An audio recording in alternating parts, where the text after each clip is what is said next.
یہ دنیا جس میں ہم لوگ آج زندگی گزار رہے ہیں، اگر اس پر غور کرو تو یہ غور خود آپ کو اس نتیجے تک پہنچائے گا کہ یہ دنیا ہماری منزل نہیں، یہ ایک سفر ہے۔ کیونکہ صدیوں سے یہ معاملہ ہوتا چلا آ رہا ہے کہ بچہ پیدا ہوتا ہے، بچپن سے گزرتا ہے، جوان ہو جاتا ہے، بوڑھا ہو جاتا ہے اور پھر آخر دنیا سے چلا جاتا ہے۔ بلکہ بہت سے ایسے ہیں جو بچپنی میں چلے جاتے ہیں، بہت سے ایسے ہیں جو جوانی میں چلے جاتے ہیں، بہت سے ایسے ہیں جو ادھیڑ عمر میں چلے جاتے ہیں، بڑھاپے کا بھی انتظار نہیں ہوتا۔ یعنی موت ہر حالت میں آنی ہے، یہ ایک ایسی حقیقت ہے جس کو دنیا کا کوئی بھی انسان جھٹلا نہیں سکتا، وہ چاہے دہریہ ہو، چاہے خدا کو بھی نہ مانتا ہو، مگر موت کو مانتا ہے کہ ایک دن موت آنی ہے۔ اور اس بات کو بھی مانتا ہے کہ موت کا کوئی وقت پہلے سے بتایا نہیں جا سکتا۔ کوئی دنیا کی طاقت ایسی نہیں ہے، نہ دنیا کی کوئی سائنس ایسی ہے۔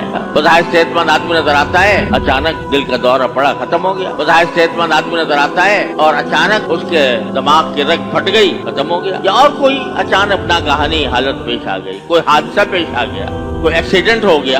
کوئی پتہ نہیں ہے کہ میں جب اٹھ کے یہاں سے جاؤں گا اپنے گھر اور راستے میں سڑک سے گزروں گا تو میرے ساتھ کوئی حادثہ پیش نہیں آئے گا۔ کوئی گارنٹی ہے، کوئی ضمانت ہے کسی کے پاس؟ لہذا اگلے پل کا بھی پتہ نہیں ہے کہ میں زندہ رہوں گا یا نہیں رہوں گا۔ اگر یہ زندگی جو دنیا کی زندگی ہے یہ مقصود اصلی ہوتی یا اور یہ ہماری منزل ہوتی تو پھر یہ موت کیوں آتی؟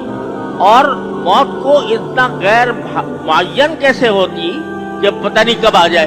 تو یقیناً اس سے معلوم ہوتا ہے کہ یہ دنیا ہماری منزل نہیں ہے۔ ایسا نہیں ہے کہ معاملہ بس اسی دنیا کے اوپر ختم ہو جائے، بلکہ مرنے کے بعد ایک اور زندگی آنے والی ہے جو دنیا کے حالات سے مختلف ہوگی، جو عارضی نہیں ہوگی، ابدی ہوگی، دائمی ہوگی، ہمیشہ کے لیے ہوگی۔